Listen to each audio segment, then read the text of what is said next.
Թուրքիայի այս վերջի դեպքերը Թուրքիայի ու Սիրիայի երկրաշարժի թեման նորից ակտուալ դարձրեցին մեր հասարակությունում։ Մեր բոլոր մայրաքաղաքները պատմական ժամանակահատվածում երկրաշարժից ավիրվել են։ Մենք սպասում ենք 9 բալանոց երկրաշարժի։ Փաստացի Հայաստանի բնակչության 70-80%-ը շատ մեծ ռիսկի մեջ է։ Կոնկրետ Երևանի համար սեյսմիկ ռիսկը վատթարագույն դեպքում ամենավատ սցենարի դեպքում 140,000-ի խումբը, որ գնաց եւ Թուրքիա եւ Սիրիա, դրանց հետ գնային նաեւ մասնագետ կոնստրուկտորներ, սեյսմոլոգներ, որոնք եւ այդ պատկերը կբերեին եւ մեզ ցույց կտային։ Մարտի ոնց պետք է իրան պահի երկրաշարժի ժամանակ։ Մենք արտակարգ պատկեր ունենք Սպիտակը ինչից է փլվել, կամ Գյումրին ինչից է փլվել։ Սպիտակի երկրաշարժը մեր համար մեծ դաս էր։ Երևանում սեյսմականությունը շատ վատ է, որովհետեւ Երևանի տակով մեծ գետ է հոսում։ Ասում են երկրաշարժ առնելու էս ինչ օր, էս ինչ ժամին, դե այդպես չի կարելի։ Այդ նշանակում է, բայց գիտեք ինչքան մարդ է հավատում։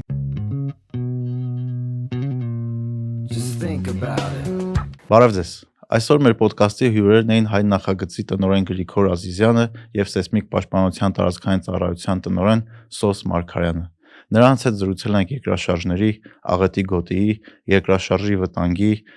բնակ ֆոնդի եւ այլ հետաքրքիր թեմաների շուրջ։ Անպայման բաժանորդագրվեք մեր ալիքին, սեղմեք լայք կոճակը եւ եթե հավանում եք այն ինչ որ մենք անում ենք, մեր ոդկասթին ֆինանսապես կարող եք աջակցել Patreon-ի միջոցով։ Շատ շնորհակալություն բոլոր մարդկանց, ովքեր դա արդեն անում են։ Ոդկասթի գործընկերն է Hexact ընկերությունը, ում կողմից այսօր եւս ունենք նվերգիրք լավագույն մեկնաբանության համար Հովհաննես Թումանյանի Ազնիվ չենք գիրքը։ Նես որ գրեք ձեր կարծիքը, իսկ մենք գնացինք։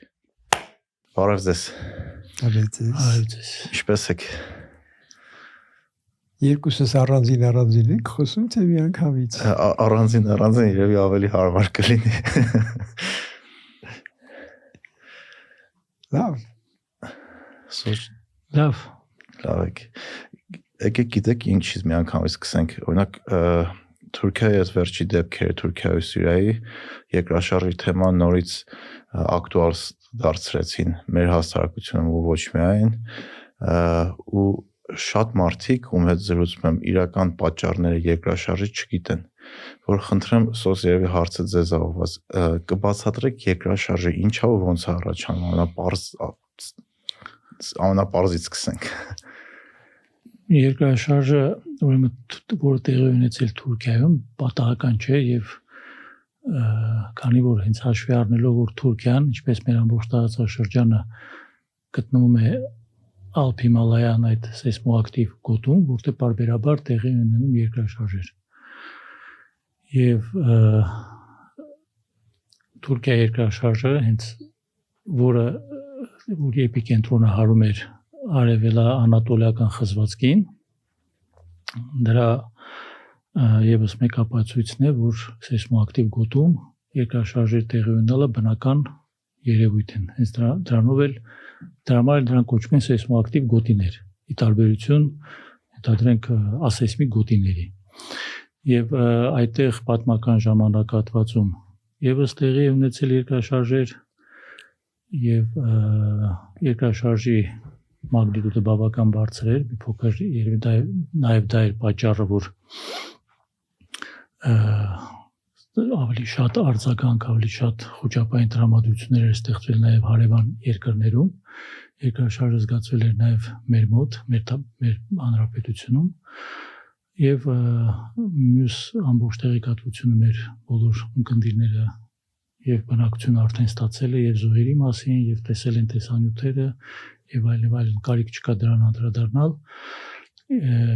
Եվ կուզեի նշել, որ Թուրքիայում այդ խզվածքից բացի կա նաև հյուսիս-անատոլիական խզվածքը, որ Սևծովին, այսպես ասած, Սևծովին զուգահեռ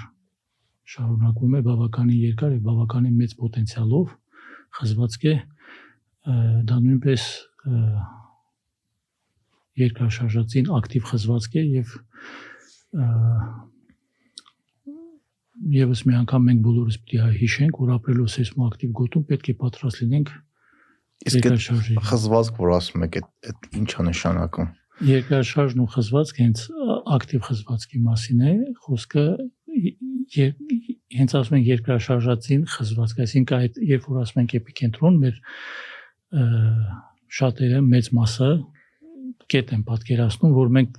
քարտեզի վրա տեսնում ենք, բայց այդ այն կետն է, որտեղից սկսվում է այդ պատռումը, երկրակեղևի պատռումը, եւ դա կարող է տեղի ունենալ կիլոմետրերով։ Հա։ Եվ շատ հաճախ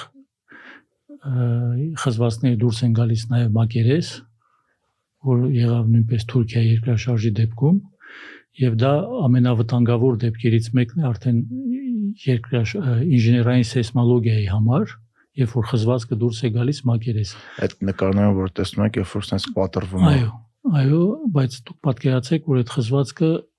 10 էպիկենտրոնային խորությունը ինչքան որ այդ տեղից մինչև մակերես այդ պատրումը տեղի է ունեցել, որպեսզի հասկանալի լինի երկրաշարժի հզորությունը, ընդհանրապես բնության հզորությունը։ Հա, իսկ ինչի է ինչ որ զոնաներ աշխարհում սեյսմիկ ակտիվ, իսկ ինչ որ զոնաներ ոչ։ Դա եթե խոսենք մեր Ալփ-Հիմալայան գոտու, Ալփ-Հիմալայան սեյսմոակտիվ գոտուց, քանի որ մենք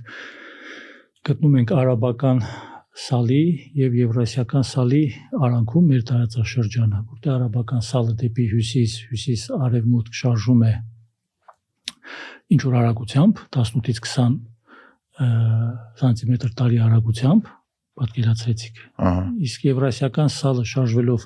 դեպի հարավ-արևելք, փաստորեն պատնեշի դեր է կատարում։ Մի կողմից հյուսիս-արևմուտք, մյուս կողմից հակառակ ուղղությամբ։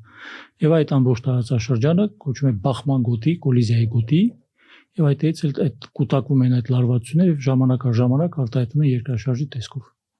Մենք նման գոտում ենք գտնում։ Մենք նման գոտում ենք ապրում։ Ու մենք դա միշտ դիմացել ենք։ Մեր բոլոր մայրաքաղաքները գրեթե երկրաշարժից, պատմական երկրաշարժերի, պատմական ժամանակահատվածում երկրաշարժերից ավերվել են։ Իսկ Երևանին հնարավոր է տենց ապագա սպասվում է։ Երևանը ինքը գտնվում է այդ նույն գոտում, այս պահին որպեսի մեր սիրելի քաղաքացիներին խոճապի չմատնեն, այս պահին մենք նախադրյալներ չունենք, բայց սեյսմիկ վտանգի քարտեզը այդ բոլոր վտանգները հաշվի է առնել եւ Երևանը այսօր 9 բալանոց գոտում է, այսինքն շենք շինությունների կառուցելու համար պիտի հաշվի առնեն այդ վտանգի մակարդակը։ Գրիգոր ջան, երևի հաջորդ հարցը ձեզ տամ, իսկ դա հաշվի առնվում է, թե չէ։ Բնականաբար։ Եթե անդրադառնանք այս երկրաշարժից մի քիչ հետ գնանք Սպիտակի երկրաշարժին, որ տեղի է ունեցել մոտ 35 տարի առաջ, 88 թվին, ապա այնտեղ տեղի ունեցավ հենց 9 բալանոց, 9-ից 10 բալանոց երկրաշարժ, եթե մենք խոսում ենք բալերով, իսկ եթե մագնիտուդայով ենք խոսում, ապա 7 մագնիտուդա 7.1 տարբեր գնահատականներով, իսկ այստեղ տեղ ունեցավ 7.8 եւ 7.6 մագնիտուդա Թուրքիայի երկրաշարժը։ Այսինքն մենք գրեթե նույն պայմաններում ենք գտնվում, դա շատ ծանր բաներ են։ Իհարկե մենք հաշվարկներում դրանից հետո սեյսմիկ նորմերը փոխվեցին մեր Հայաստանի Հանրապետության եւ 94 թվականից, այսինքն 89 թվականից այս կողմ մենք արդեն այլ նորմերով ենք։ Հիմնականում Հայաստանի գնահատվում է որպես 9 բալանոց զոնա։ Հա, Տարբեր նյուանսներով։ հասկացա։ Իսկ օրինակ եթե այսօր քաղաքի ընդհանուր ճարտարապետական պատկերը հասկանալու համար մենք տեսնում ենք լիքը շենքեր կան, որ 5 հարկանի են, բայց այսօր դարել են 7 հարկանի։ Մենք տեսնում ենք շենքերի բակերը, որտեղ պետք է բակը լիներ, որտեղ մարդիկ խաղանային, այդ վերցրվել է շենքի հայաթում նոր շենք է կառուցվել։ Նման բաները ինչ վտանգներ է բերելու։ Գուցե մի քիչ առանձնացնենք այդ երկու հարցը։ Առանձնացնենք, որպես մասնակետ դուք ավելի լավ կասեք։ Ինչ վիճակում են շենքերը, որոնք կառուցվել են մինչև 88 թվականը, եւ ինչ վիճակում են 88 թվականից հետո։ Այս վերջի 2 տարում, այսինքն 88 թվականից մինչև 90 թվական կարելի ասել ձևավորվեց թե ինչ սեյսմիկ ուժերի տակ է պետք հաշվել, որից հետո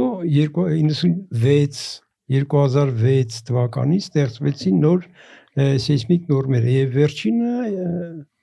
2018 8 թվականին ստեղծվեց վերջին սեյսմիկ նորմերը նոր, որտեղ կա 3 գոտի, որը հնարավոր են ուրեմն 0.3G-ից մինչև 0.5G, այսինքն բարձրացվեց որոշ գոտի նոր ստեղծվեց Վանաձոր Սևան-Փամբակ խզվածքի ուղղությամբ, նոր որտեղ ավելի բարձրացվեց այդ սեյսմիկ ուժերի ուրեմն ազդեցությունը մինչև 0.5G եւ հիմնականում 0.4G-ի վրա է այսօր Հայաստանը։ Իսկ դա ինչ է նշանակում։ Դա նշանակում է, որ մենք սպասում ենք 9 բալանոց երկրաշարժի, իսկ 5-րդ գոտում 9-ից ավելի, 9-ից 10 բալանոց երկրաշարժ։ Իսկ այդ գոտիները ոնց է բաժանված Հայաստանում։ Քարտեզ կա հատուկ։ Ամեն մի բնակավայր ունի իր գնահատականը այսօր։ Ամեն մի բնակավայր Հայաստանի քարտեզում 900 քանի բնակավայր ունենք, 900-ն ունեն իրենց գնահատականները։ Հասկացա։ Դա վիճակի մասին, բայց սենց ասենք, քանի որ մեր տների մոտ 80%-ը կառուցված է մինչև 88 թիվը, ես նկատի ունեմ բարձրահարկերը հիմնականում, եւ կարելի է սեյսմոանվտանգ համարել հիմնականում 88 թվից այս կողմ կառուցած շենքերը, մնացածը վտանգված են, որոնց հարցը պետք է լուծել։ Այսինքն ճիշտ եմ հասկանում, մինչև սովետական միությունը փլուզվել է բոլոր շենքերը հատկապես պանելային, այսօր վտանգ են կրում։ Հատկապես պանելայինը կարելի է այդպես չասել։ Կան մի քանի կոնստրուկտիվ համակարգեր, որոնք ունեն տարբեր աստիճանի վնասվածքներ, վնասվածքների հնարավորություն կներեք։ Վնասվածքները կան շենքեր, ես հիմա չեմ ուզում անվանումները տամ այդ շենքերի, խուսափում եմ տալու ուղղակի, որոնք մի քիչ ավելի ամուր են, քան մյուսները, որոնք քիչ ամուր են, քան մյուսները, այսինքն կան տարբեր, մոտ 8 դասակարգում կա։ 8 տարբեր, որի մեջ դրած առաջնահերթ սահանել ծրագիրը կա։ Հա։ Ծրագիրը կա ինչպես շարժվել։ Այդ պետական ծրագիրը, որ բնակ ֆոնդը թարմացնելու համար, հա։ Դա ծրագիր է, իսկ ոնց կիրականացվի չեմ կարող ասել։ Հասկացա։ Իսկ նորակառույցները բոլորը հաշվարկվում են նոր նորմերով։ Իսկ այդ ստանդարտներն ով է հետևում։ Տարբեր կան եւ պետական կառույցներ, կան եւ հեղինակային հսկողություն, կա եւ տեխնիկական հսկողություն եւ սեփականատեր։ Հա։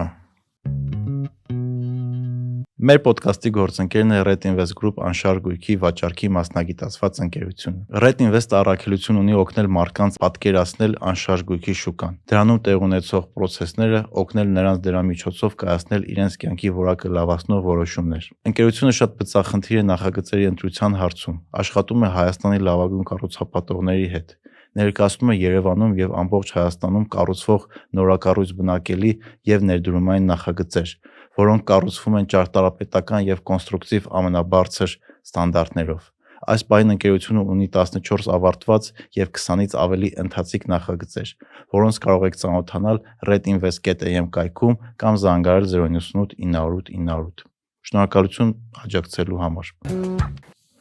Հասկացա։ Սոս ջան, իսկ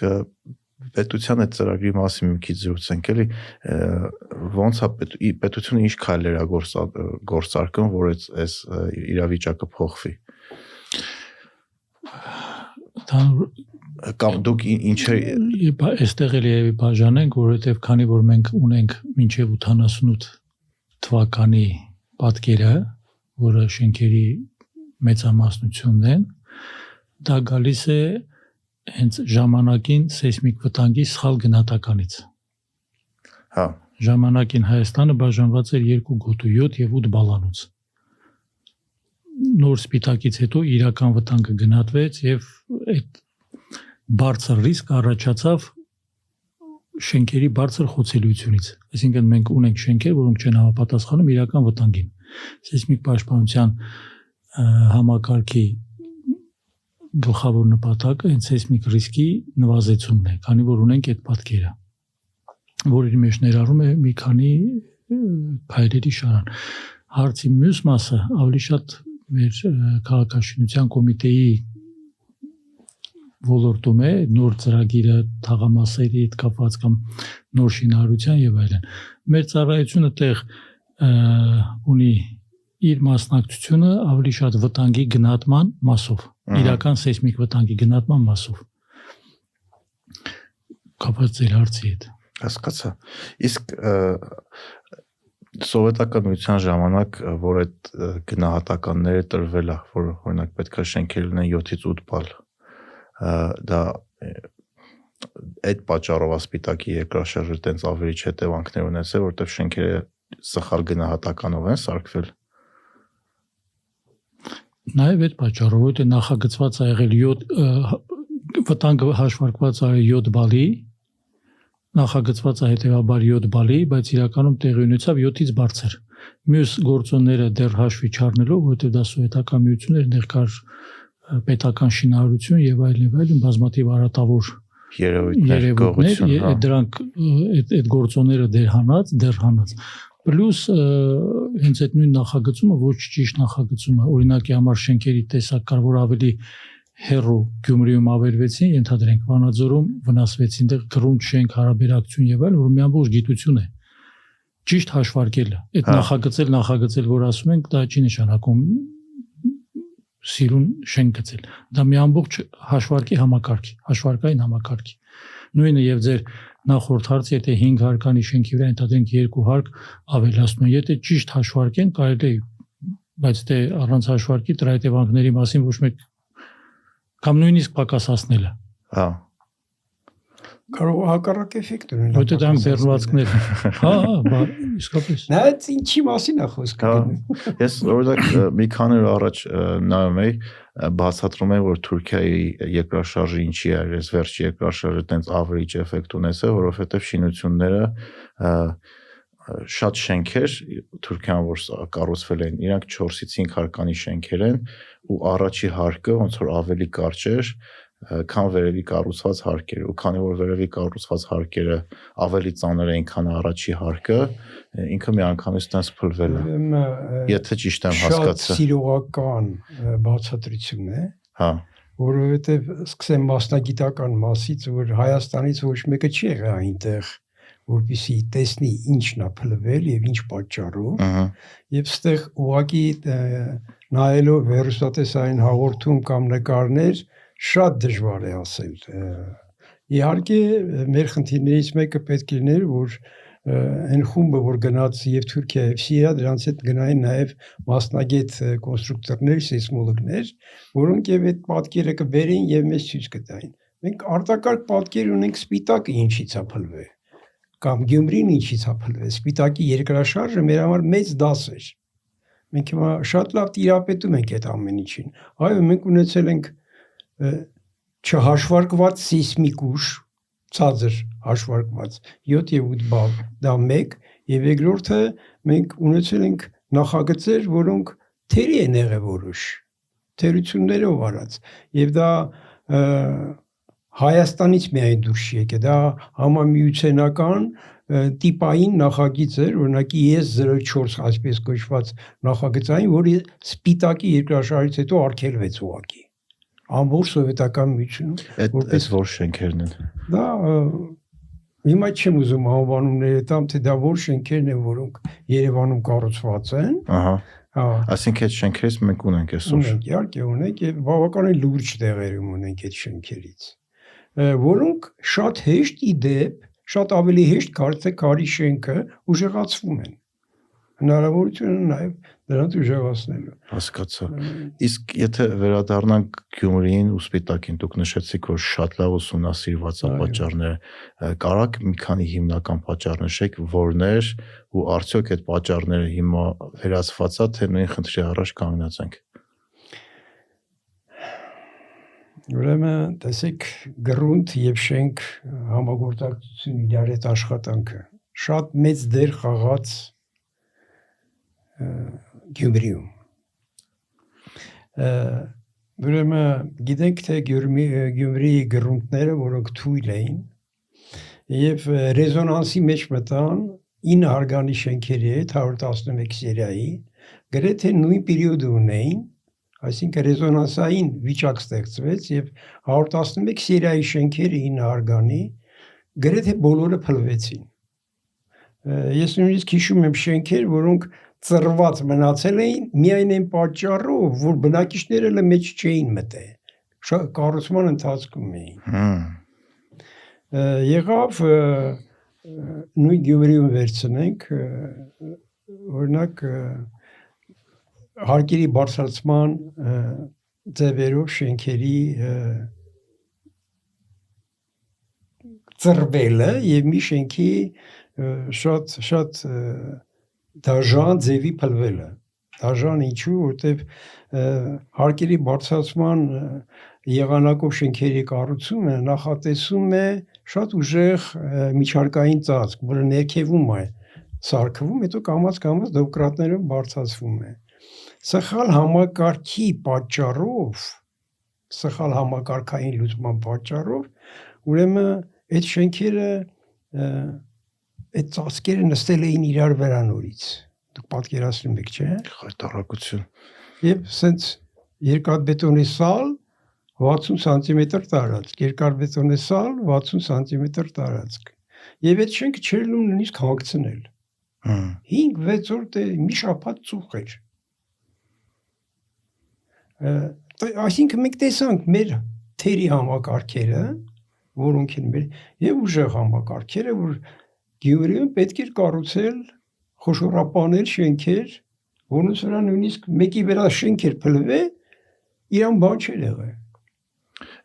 Այդ որ շենքերն են խոշորապանել։ Խոշորապանել շենքերն են, ու այսպես ոչած պանելային շենքերը։ Այսինքն պանելային շենքերը ամուր են Գյումրիի։ Պանելային, բայց ժողովրդի մեջ տարբեր հասկացություն կա պանելային շենքի, դրա համար ես կրկնում եմ խոշոր պանելային շենքերի մասին խոսքը։ Իսկական պանելային շենքեր։ Հասկացա։ Այսպես որ տարբեր շենքեր կան, այնց որ տարբեր եղանակներով կառուցված, բայց մենք տեսանք եւ թերի կողմերը եւ ուժեղ կողմերը։ Հասկացա։ Իսկ Վանաձորի մեկ է սպիտակի ավերվածության աշճանների տարբերությունը հենց գրունտերից է գալիս։ Այո, պատկերացրեք։ Որտեղ ես ինքս Վանաձորից եմ ու օրինակ մեր տանը ոչ մի բան չէր եղել։ Իսկ քիմ կոմբինատի մոտի հատվածի 4 արգանի տները քանդվեցին։ Մերը հենց քիմ կոմբինատի մոտ էր, չհասած սեփական տերներ էր ու դիմացի շենքերն են, ընդհանրապես ոչ մեկին ոչ մի բան չէր եղել։ Բայց քիմ կոմբինատի կողքի 4 արգանի շենքերը քանդվեցին, որը շատերը մտածում են, որ պայմաններ էր։ ամուր շենքեր են։ Երկրաշարժի շարժման տեսակից ինչպեսի շարժում է տեղի ունենում, դեպի կողաշարժ, վառնետք, վերնետք եւ այլն բլոկների իր նկատմամբ ոնց են շարժվում։ Հա, մեր մոտ 88 թվականին ոնց է շարժումը եղել։ Եղել է կողաշարժ, վառնետք կողաշարժի էլեմենտով։ Համ վառնետք է եղել, համ կողաշարժ։ Հա, կոմբինացիա։ Խզվածք տեսել եք նկարը։ Ինչը։ Նկարը խզվածք։ Հա։ Բայց մինչև այսօր հետևանքները չեն կարողանում վերացնել։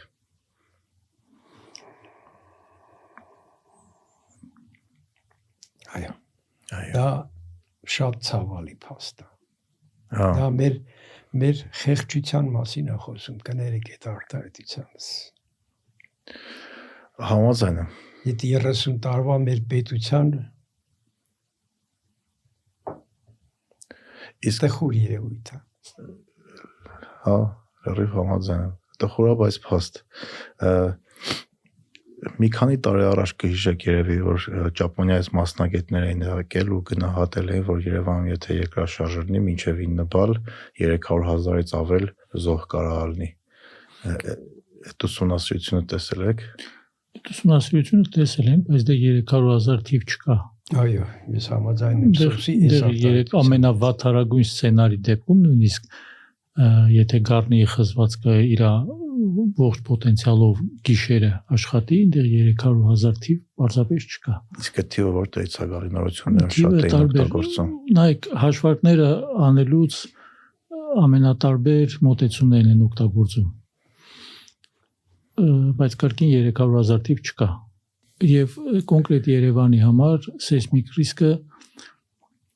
վատարագույն դեպքում, ամենավատ սցենարի դեպքում 140,000-ի կարգի է զոհերի թիվը ընդհանուր։ Եվ ես մի բան էլ կուզեմ նշել, եթե հաշվի առնենք մեր սպիտակը, այդ մագնիտուդի դեպքում այդքան զոհ ունեցանք Թուրքիան մի ամբողջ մագնիտուդ տարբերություն գրեթե տվեց, որը երկրաշարժի դեպքում մի մագնիտուդը բավական մեծ էֆեկտ է, որովհետեւ այնտեղ կարգով է փոխում, անջատվող էներգիան մի ամբողջ կարգով փոխում է 10 անգամ եւ այլն։ Պաշտոնական թվերին որ հետևենք, մի կողմից հենց Մարաշը միլիոնանոց քաղաք է, չէ՞։ Ու լուսադեմին երկրաշարժը եղավ։ Մարդիկ տանն էին հիմնականում։ Դրա համար ամենը պիտի հաշվի առնել։ Հիմա ես համոզված եմ, որ այդ մեթոդոլոգիաներում, որովհետև տենց ռիսկի ու կորուստների հաշվարկման միասնական մեթոդոլոգիա չկա։ Շատ բազմաթիվ գործոններ կան, բայց ես հիմա համոզված եմ, որ ամենայն դեպս այդ տարածաշրջանի համար, որ նաև մեր տարածաշրջանն է ընդգրկում, հիմա վերահաշվարկներ, փոփոխություններ կկատարվեն կորուստների հաշվարկի։ Հասկացա։ Ես չեմ ուզում թվերի մասին խոսել առհասարակ, որովհետև ինձ թվում է այտենց գնահատականներ տալը սխալ է թվի մասին խոսալ, բայց պետք է խոսալ անվտանգության մասին եւ ազգային անվտանգության մասին, որ խոշոր երկրաշարժը դա մեծ աղետ է լինելու։ Դրա համար դրա դեմ պետք է պայքարել։ Ինչպես։ Միշտ պետք է պայքարել, ուսարկել ավելի սեյսմոկայուն տուն։ Միշտ ինչքան գիտությունը առաջ գնա, այնքան մենք միշտ պետք է այդ նորմերը վերանայենք եւ կառուցենք ավելի սեյսմոկայուն տուն։ Իսկ դա արվում է Հայաստանում այսօր։ Պրինցիպիալ է։ Իսկ պրինցիպիալը բայց այդ հնարավորությունը այդքան չի հասունացած։ Այս է խնդիրը։ Օրինակ, ով այսօր ապրում վրացված տներում, սենց ասենք, եւ այդ 20%-ը, որ մենք խոսում ենք, որ կառուցած է, ով է ապրում այդ 20%-ի մեջ։ Չէ՞ որ 20%-ը որ կառուցած է, դա վաճառվող տներն են։ Հա, նորակառույցները, որոնք ավելի թանկ են, քան երկրորդային շուկայից։ Եթե ես չեմ սխալվում, այդ 20%-ը, բանալիզան, նույնիսկ այդ 20%-ի մեծ մասը սպիտակից երկրաշարժից հետո Գյումրու շինարարությունն է։ Բուն Երևանում Երևանում մի ամբողջ ֆոնդի մի տոկոսն է կազմում, մոտ 170 շենք։ Այդ բումը, որ ասում ենք, այս պայմանությամբ Երևանում ընդհանրապես 170 շենք է կառուցվել։ Նորակառույց։ Խայտարակ փոքր թիվ է։ 4000-ի մեջ 4900 քանի շենքից 170։ Հիմա զարգացած երկրներում, շատ երկրներում նորմերը 5 տարի 5-ից 7 տարի մեկ բարբերաբար վերանայվում են, ինչ են վերանայվում, որովհետև նոր մեթոդներ, նոր տեխնոլոգիաներ, նույնիսկ միջին ուժգնության երկրաշարժեր նորից այդ վերահաշվարկները կատարվում է։ Հա։ Մեր մոտ արվում է դա։ Մեր մոտ վերջինը 18 թվին քարտեզը եղավ, 20 թվին վերջին նորմն է դուրս եկել արդեն։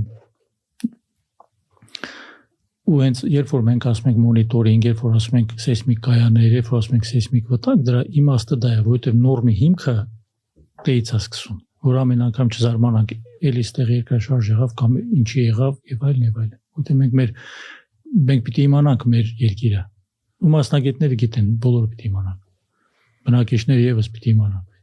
Իսկ ինչա կարևոր որ իմանան։ Հիմա օրինակ մեզ հազարավոր մարդիկ են լսելու, ինչ ինֆորմացիա կարևոր որ փոխանցենք։ Օրինակ վերենք Ճապոնիան, չնայած շատ դժվար է համեմատել, բայց եկեք վերենք նույն Ճապոնիան գտնում է սեյսմոակտիվ գոտում, ընդ որում այնտեղ եւ հրաբուխներ կան եւ սողանքներ երկրաշարժից բացի, բայց բնակչությունը ամբողջը պատրաստ է։ Այսինքն բացի նրանից, որ իրանց շենքերը ավելի սեյսմական են, այդ մասով աշխատանք են տարվում, բնակչությունը նաև պատրաստվում է թե երկրաշարժի ժամանակ ոնց պահել իրենց։ Այո, կան համակարգեր, ընդ որում դա առանձնապես թանկ համակարգեր չեն, քանի որ իրենք ունեն շատ ավանդական փայտե շինություններ տներ, երբ որ հենց առաջի այդ շարժումից գազի արտահոսքից խուսափելու համար, հոսանքի կարճ միացումից համար անջատվում է։ Երկրորդական, քանի որ շենքերը դիմանում են եւ այլն, բայց կարա հրդեհի բունը լինի, հրդեհի պատճառ լինի կամ կարճ միացումը փայտե շինության օրինակ է համար պատրաստվածության մակարդակը միշտ էլ տեղ կա պատրաստվածությունը լավացնել ընդհանրապես մենք գոնե մեր առաջի քայլերն անենք ամեն երկրաշարժից հետո եթե դա լինում է նույնիսկ 3 մագնիտուդ որ մի փոքր ավելի սովորականից շատ ազգացում այդ նույն հարցերը նույն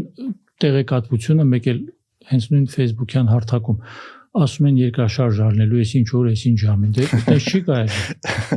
այդ նշանակումը բայց գիտեք ինչքան մարդ է հավատում դες չէ բայց հավատալ պետք չի թող կարդան թող մեր կայքերին հետևեն վերջը այսօր ինտերնետի մեզ չեն ուզում հետևեն թող ինտերնետով կարդան այդ ինֆորմացիան ստանան դա ոչ մի լավ բանի չի բերելու ամեն անգամ այդ նույն խոճապային այդ տրամադրությունը ստեղծել դենայք անցած տարում նախանցած տարի նույն օրը երկրաշարժ եղավ չէ այդ այտենց շատ տարբեր թեմաների առարկա դարավ, բայց ես համենայն դեպս ես ոնց եմ նկատել, երկրաշարժը լինում է, մարդիկ մտնում են Facebook, սկսում են ստատուսներ գրել,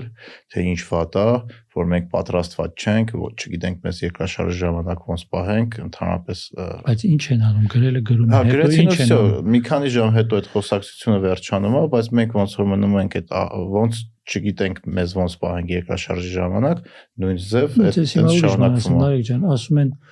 Վրաստան, տեսեք Թուրքիա եղավ, Վրաստանում երկրաշարժ եղավ, ոչ մեկ չի ասում Վրաստանում միջև Թուրքիան էլ էր երկրաշարժ լինում։ Ոչ մեկ չի ասում, որ երբ որ Տաջիկստանում եղավ, այդ Պամիրի հայտնի ամենաակտիվ գոտիներից այնտեղ միշտ լինում էր։ Միանգամից կապը բերում են Թուրքիա եղավ, Վրաստան, ընդ որում ինչ եղավ 3 մագնիտուդ, 3 ու չեմ ամ 4 մագնիտուդ, որ ընդհանրապես սովորական արտառոց բան չի։ Հա։ Այդ ամբողջը գալիս է չիմանալուց, որովհետև ինձ թվում է դա մենակ երկրաշարժին չի վերաբերում, շատ երևույթներ են մեր կյանքում այդ վերաբերմունքը։ Երևի չիմանալուց է նաև որ մարդիկ առանց ոչ մի կանոն պահպանելու իրանց տան հիմնական պատերը քանդում են կամ մի հարկ ավելացնում են։ Բայց ախր օքեյ լավ էլի չիմանալուց է որ մի հասարակությունը կամ հարևանը չի ասում այդ ինչ ես անում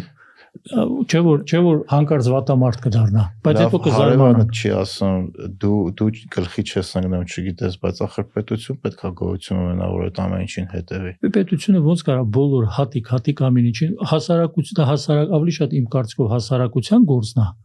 պետությունը միջև հետևի մի հոգուն ինչքան ժամանակ կանցնի դե բայց պետքա համակարգեր լինեն չէ որ հանկարծ Երևանի շենքերի գլխին մի հարկ է չավելանա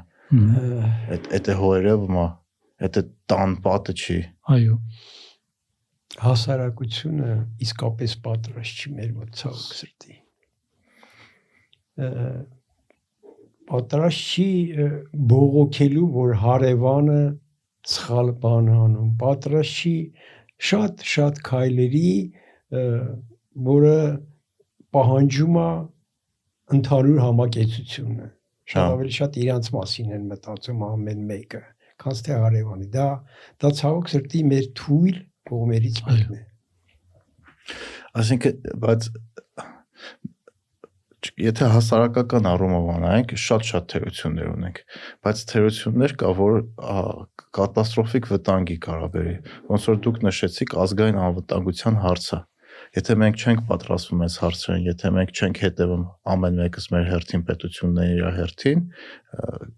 կարա երկրաշարժը երկիր կործանի օրինակներ ունենք այդքանը հեռու չի ես ծնված չեմ եղել բայց դրանից մի քանի ամիս հետո ծնվել եմ բոլորն է մեր մի քիչ մեծ սերունդներն է բոլորը հիշում են բայց միաժամանակ մեր շենքերը այլանդակում ենք կներեք այդպես արտահայտության համար Պաստա ցավոք սրտի Իսկ եթե մի քիչ ավելի կառուցողական նենք, այդ սովետական միությունից հետո մնացած շենքերը, որ այսօր մեր բնակ ֆոնդի մեծ մասն է, որը հասկացանք 90%-ից ավել է։ Այդքան չկա մի քիչ։ 90%? 70%։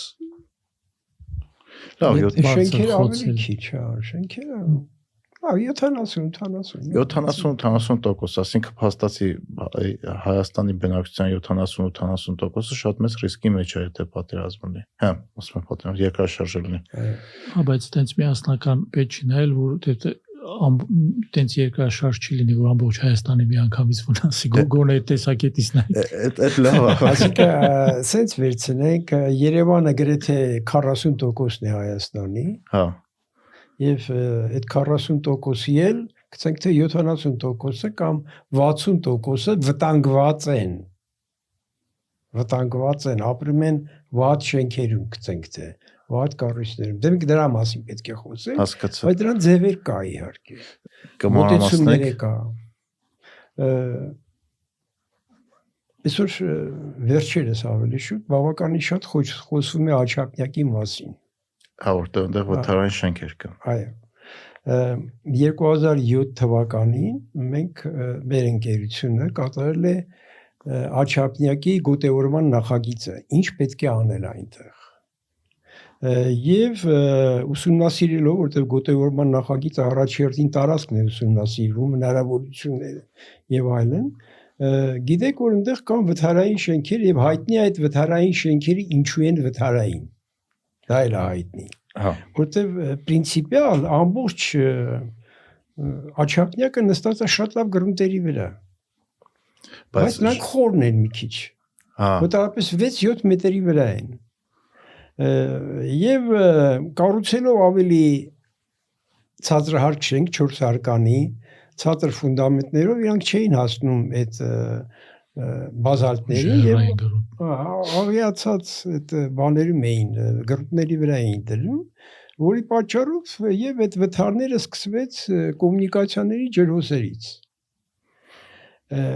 Հիմա մենք առաջարկ արեցինք այդ նույն Աչափնյակում նոր մոտեցում, այսինքն քանդել շենքերը ցածրահարկ 4 հարկանի, 4-5 հարկանի, 3 հատ շենք քանդել, դրա տեղը կառուցել 2 հատ բարձրահարկ շենք։ Ես տեխնոլոգիան եմ ասում ինչ անել։ Այդ բնակիչներին այդ 3 շենքի միաժամանակ վարձով ապրեն, մինչև այս 2 շենքը պատրաստ կլինի,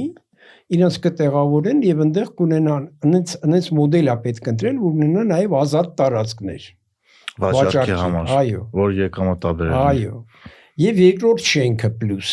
որը կառուցվում է արդեն այն մյուս շենքերը 3 շենքը գցենք թե քանդելու տեղավորելու միանգամից այստեղ եւ այնտեղ արդեն 3 հատ այլ տիպի շենք կառուցելու։ Այսինքն դա պահանջում է, որ Աչափնյակը այդ տեսանկյունից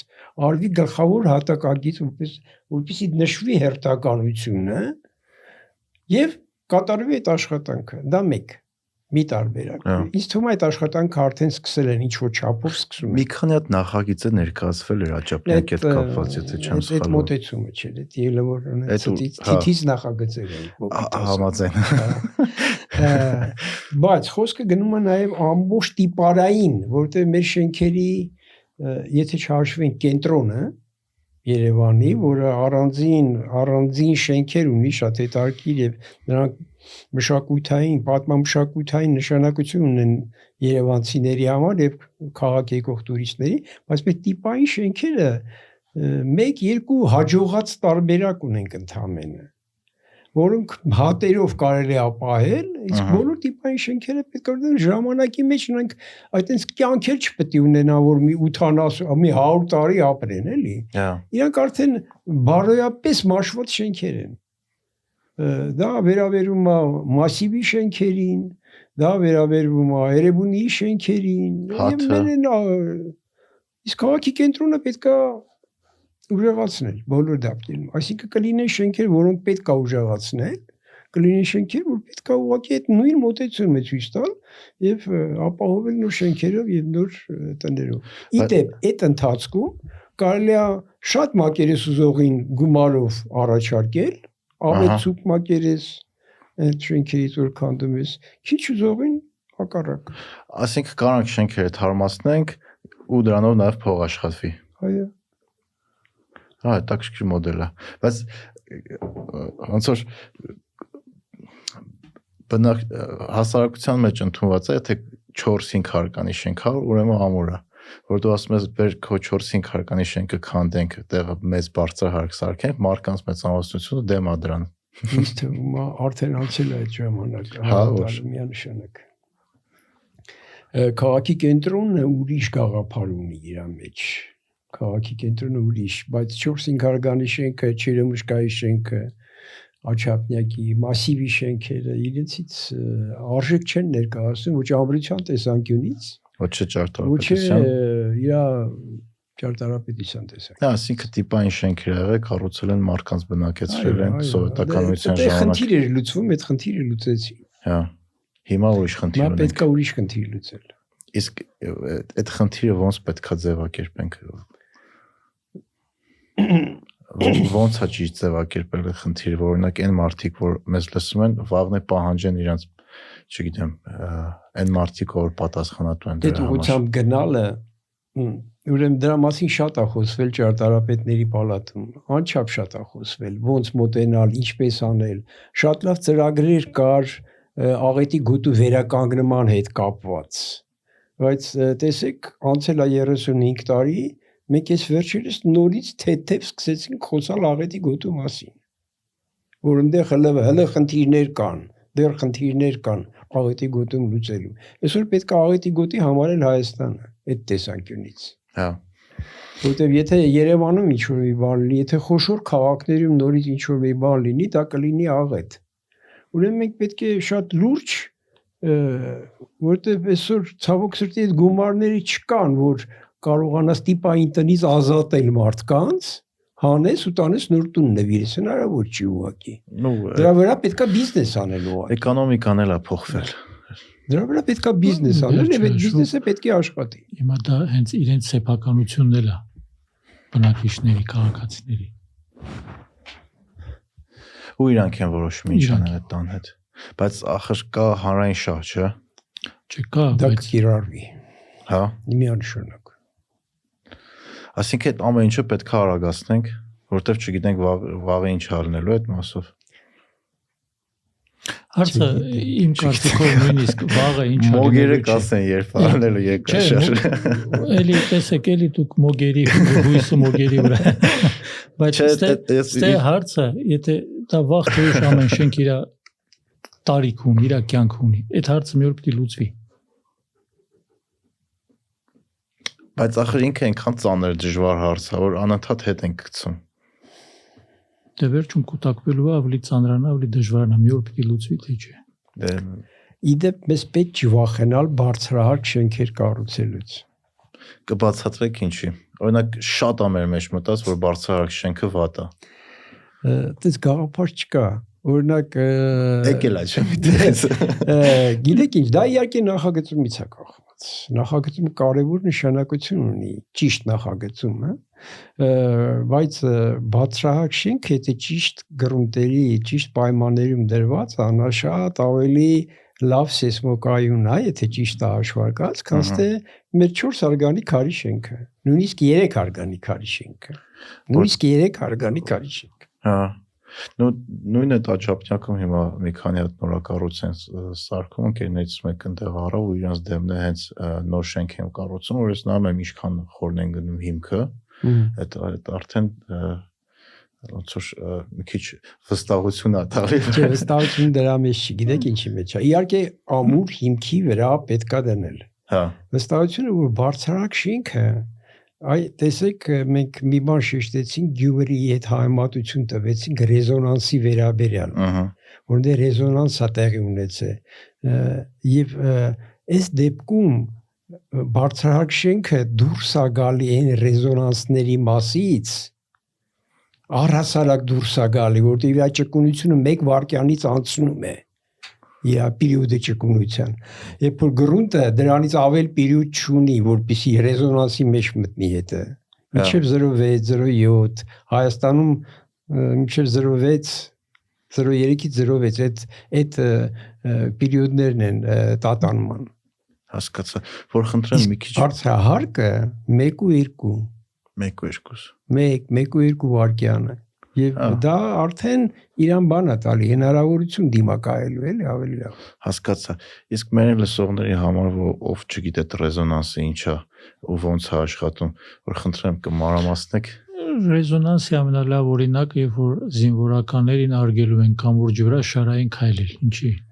որ ռեզոնանս չլինի, այսինքն այդ սիգնալը չկրկնապատվի, եռապատվի, ուժեղանա։ Հա, ճոճը։ Այսինքն այդ երբ որ ասում են ռեզոնանսը դա է։ Լոնդոնն հայտնի պատմությունը որ քանդվեց։ Դենց պատմություն չասեմ, բայց շատերն ենք զգացել, օրինակ, որ ցենց ճկուն բանի վրայով գնում ենք հանգարցակի 2 հոգով ենք գնում, նա շատ ավելի սկսում տատանվել, ասես թե որ դու մենակ ես գնում։ Հա, միանշանակ։ Եվ այդ տատանում քեզ միանգամից բանան։ Հետաքրքիր է, գիտեք ինչն է, երբ որ մի քանի հոգով եք քայլում, 2 կամ ավել, որոշ ժամանակ հետո քայլի տեմպը, այդ ռեզոնանսը սկսում է համընկնի ձեր։ Ես ձեզ ուրիշ օրինակ բերեմ, քանի որ երիտասարդները շատ են, դուք ասեցիք, երբ որ մեքենաները խաչմերուկում կանգնած են, թարթի չեն միացրած։ Հա, Ցախ մտնելու։ Մեկ էլ մի պերիոդ է գալիս, որ 2 թարթիչ իրար հետ աշխատում են եւ նորից այդ հաճախականությունները փոխվում է, երբ որ 2 թարթիչ մութ ժամանակ իրար հետ են աշխատում, ավելի լուսավորվում է, ուժեղանում է։ Նույնն այդ ռեզոնանսի էլի մի բան է։ Հա, Կարան ուշադիր լինեն ավելի լավ պատկերացնելու համար։ հասկացա։ Իսկ եթե օրինակ այդ ձեր առաջարկած առաջի տարբերակը չեղավ, որ բիզնեսը հետ չհետաքրքրվեց կամ հանրային շահ չճանաչեցին այդ թաղամասերը, որ արդեն տխուր վիճակում են, ինչ որ ձև հնարավոր է շենքերը ամրացնել։ Եթե մարդիկ հրաժարվեցին, բիզնեսն է հրաժարվեց այդ գլխացավի մեջ մտնի։ իհարկե հնարավոր է, բայց դա շատ ավելի թանկ է, այսօր այդ տիպի շենքերը ուժեղացնելը ավելի թանկ է եւ ձեռնտու չէ, արժի մոտարապես 80% նորի կառուցման, ուժեղացում է։ Բայց դու ուժեղացնում ես ինչ, դու ստանում ես մի հատ բունկեր, մի հատ վատ շենք, իր վատ բաները մեջը մնացած, բայց արդեն ուժեղացված տարբերակով, 4 արգանի, ինչի։ Հա, Անիմաստ է լրիվ։ Այսօր միայն կային հատուկ տարբերակներ, որտեղ միայն թեթև եւ դա պետքա ըստ երևույթին ոչ թե բնակելի տներին վերաբերվի, այլ որոշ պետական կառույցներին եւ դա միանշանակ ասեմ հիվանդանոցներին, օրինակի համար։ Մենք ունենք այսօր 9 հարկանի հիվանդանոցներ, որոնք թույլ կառուցվածք ունեն, ասենց ասեմ, թեթև, հա, չնշեն կանոնները, որոնց ուժեղացումը շատ ավելի ձյուրին է, քան թե 4 արգանի քարի շենքի։ Եվ դրանք խոշոր են, դրանք կարելի է ասենց թև առ թև ուժեղացնելով գնալ։ Դա ձև ունի ուժեղացման։ Սեյսմազինվածության բարձրացում։ Այո։ Սեյսմազինվածության Մենք բարձրացում։ կոչում ենք դա սեյսմազինվածության բարձրացում։ Էլի հիմնված է հաշվարկի վրա, էլի ծախսերի վրա, այսինքն այդ ամբողջ հաշվարկը պիտի արվի, թույլ տեղերը բարձեն, ինչից կարա լինի եւ լուծումներ տան։ հասկացա։ Իսկ օրինակ Երևանում թաղամասեր կան, որ ճանապարհներով քշելուց տեսնում ես, որ գրունտը արդեն ասֆալտը sense մեծ փոսեր ա անում, գրունտը փախնում է։ Ոնց է դա ճիշտ ասել։ Սողանքներ, հա։ Դա լոկալ երևի այդ անորակություն։ Եթե Երևանի մասին է, դա անորակություն։ Չէ, օրինակ բանը Բանգլադեշում եմ տենց բան շատ նկատել, որ փոսեր են հայտնվում։ Ոչ միայն ասֆալտում, այլ հայացքներում։ Դե այդ լոկալ էֆեկտներն է, այդ շենքերի, երբ որ հիմք են փորում, այդ սահմանները անցնում են։ Դե ժամանակին գոյուղի է եղել, ստերեոիդին։ Ջուրը լվանում տանում, հա։ Դից բանը։ Որտեղ այդ դրա մասին էլ են մարդիկ խոսում, ես պատկերացում չունեմ ինչից է ալնում։ Մի հատ էլ լեգենդ կա, որի մասին կուզեի ձեր հետ զրուցեմ, նու կիսա լեգենդ, կիսա ճշմարտություն, ասում են Երևանում սեյսմականությունը շատ վատ է, որովհետև Երևանի տակով մեծ գետ է հոսում։ Էլի մոգերն են ասում։ Չէ, սորական մարդիկ։ Ես այդ նես տարբեր մարդկանցից եմ լսել, որ կուզեի մի քիչ պատմեք դրա մասին։ Ես էլ նոր հիշեցի փոքր ժամանակ ինձ պատմել են։ Մինչև հիմա այդ կա ինֆորմացիան։ Զբաղվել ես, դե ոչ ոք չի ասում։ Որտեղ դուք մասնագիտական, ոնց որ ձեր մասնագիտական կրուգի մեջ եք, մարդիկ տես բաների մասին չեն խոսում, բայց այն մարդիկ որ որտեղ գիտեմ որ չկա այդ գետը։ Բայց ես մի հոգուց չեմ այդ պատմությունը լսել, որ Ես ասում, ես մանուկ հասակում լսել եմ գետի մաս։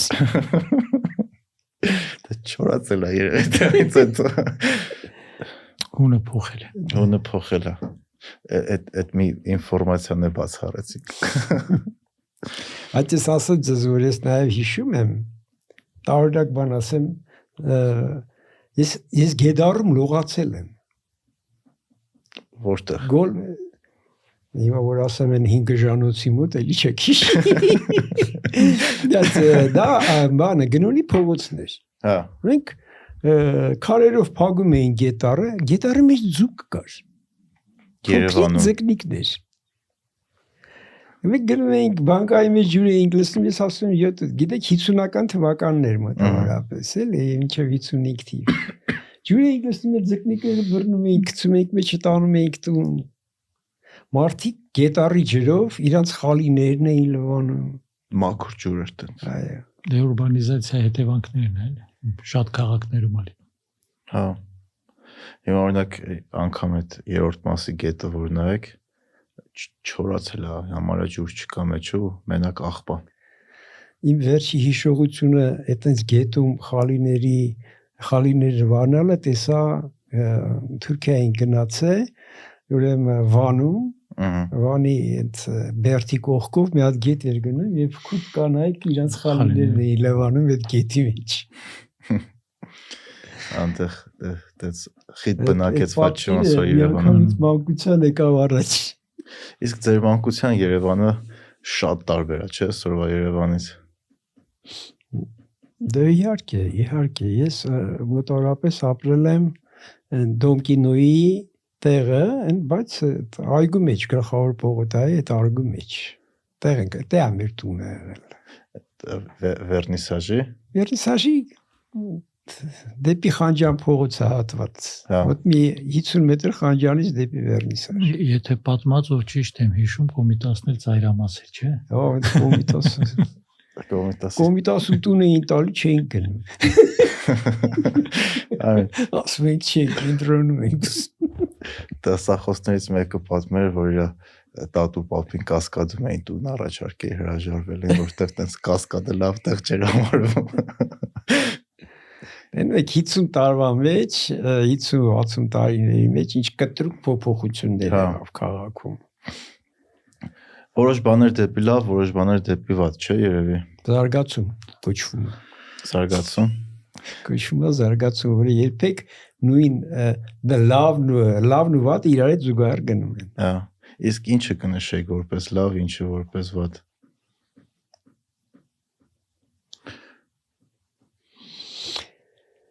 Տարօրինակ բան եմ ասել։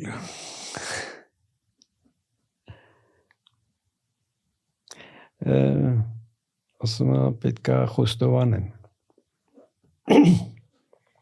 88 թվականին այս օրերին որ մենք նրանցից մեր ընկերությունը եսի նկատի ունեմ, հայ նախագիծը, հայ պետնախագիծը այն ժամանակ նրանցից մեկն էր, որտեղ գրվեցին առաջի պլակատները Ղարաբաղի վերաբերյալ։ Փետրվարի 20-ին 12 պլակատից մենք հաշվեցինք հրապարակում օպերայի, 6-ը մեր կողմից գրած պլակատներն էին։ Ճարտարապետները սիրուն սարքել էին։ Եվ այդ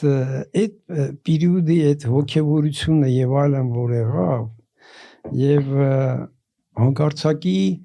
արդեն չեմ հիշում որ ամիսներ եւ որ ժամանակն է երկրաշարժից հետո իհարկե ինձ թվում է խոսք գնաց անկախության մասին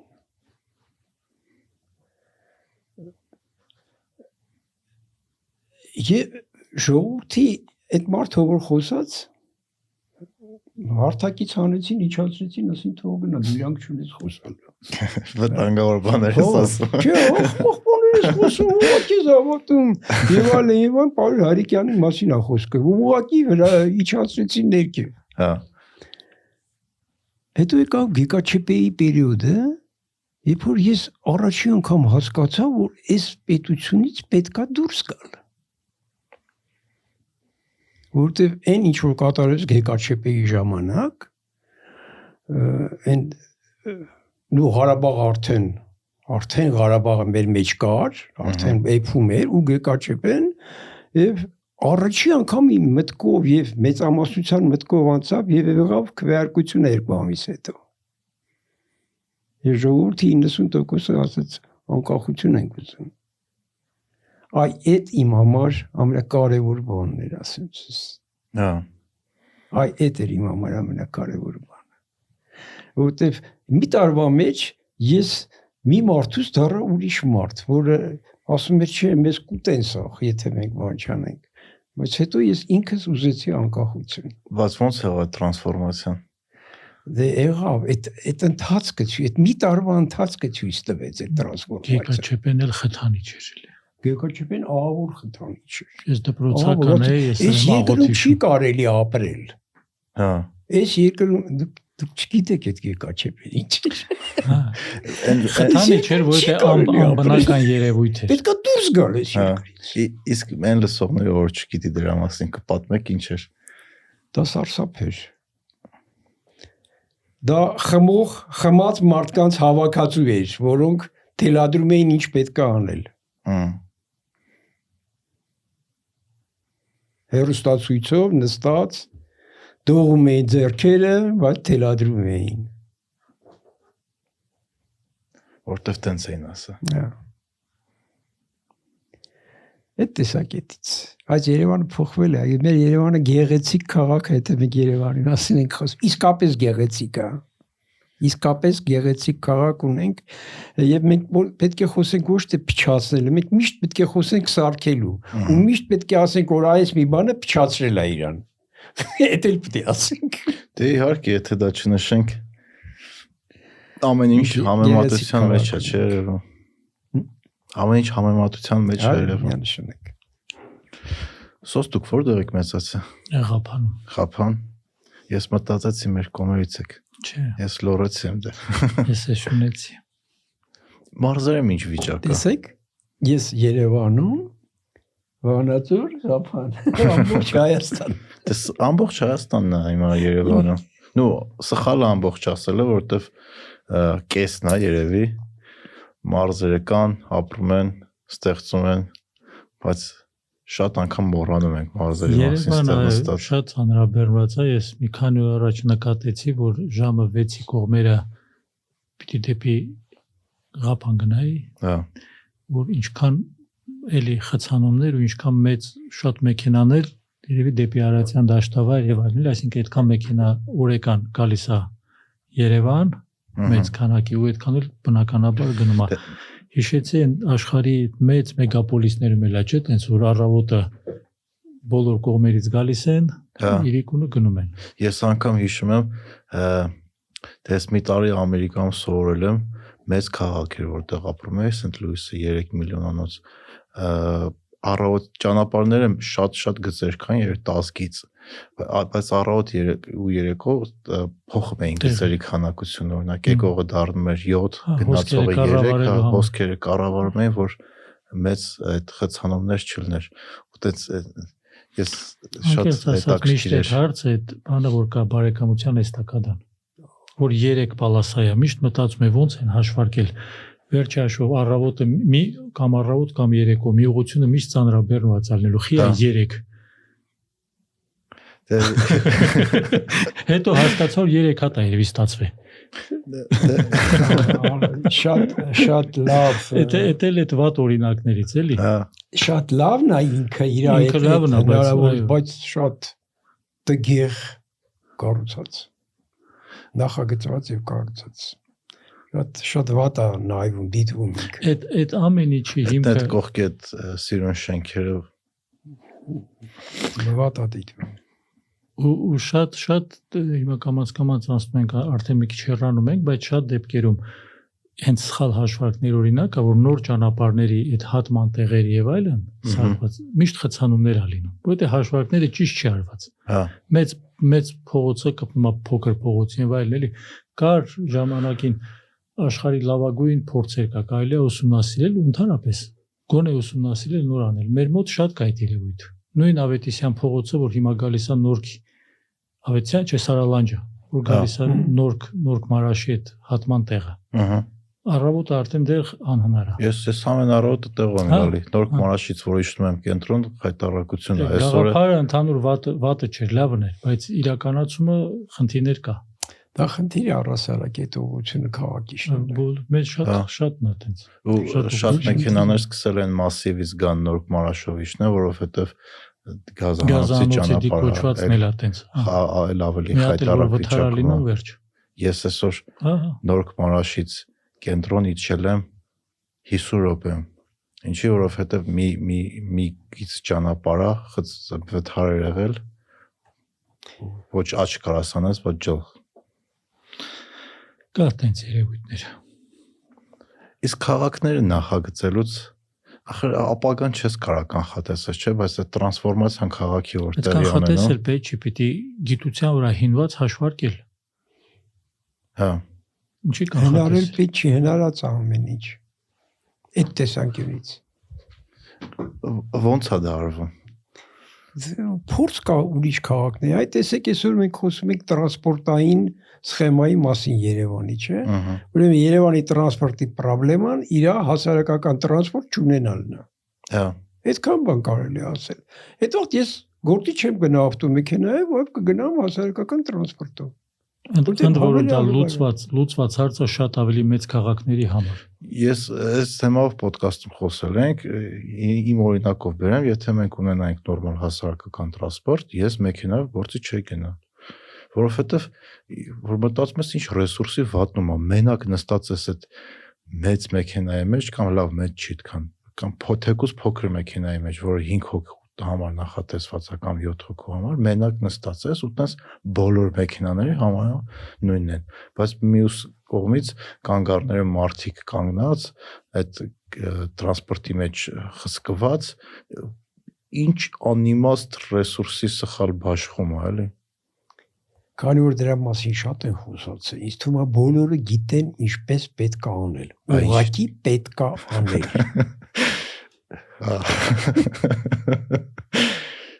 Բայց չենք անում։ Իսկ Երևանի ապագան ոնց եք տեսնում։ Ճարտարապետական քաղաքաշինական առումով։ Ինձ թվում է Երևանը իր մասշտաբների տեսանկյունից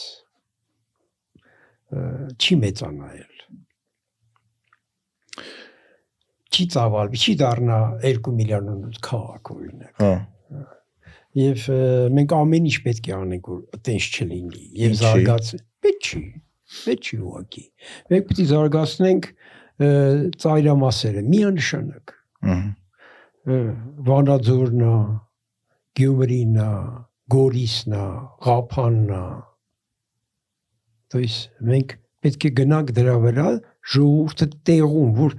շնչել լինի, հանրապետությունը պետք է լինի մեր, այլ ոչ թե Երևանը։ Անավանդ մեր հանրապետությունը շատ փոքր է, դա հնարավոր է իրականացնել։ Հա։ Մի երկու հատ լավ,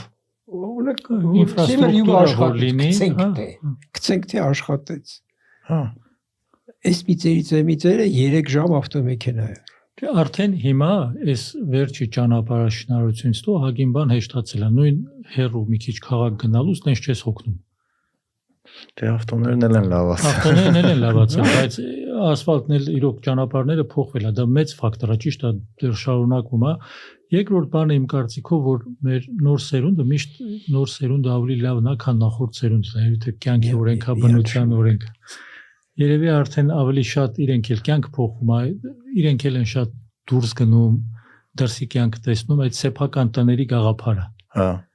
Էդ էլ է մի բան, որ արդեն կա, օրինակ հիմա Երևանի մերձակայքում ինչքան թաղամասեր կա, սեփական տների։ Այդ հիպոթեկի վերադարձնել է օգնում։ Հա։ Կա, էլի կարելի է, էլի ծրագրեր կարելի է անել ու լուծել, անլուծելի խնդիր չի, ծանր խնդիր է։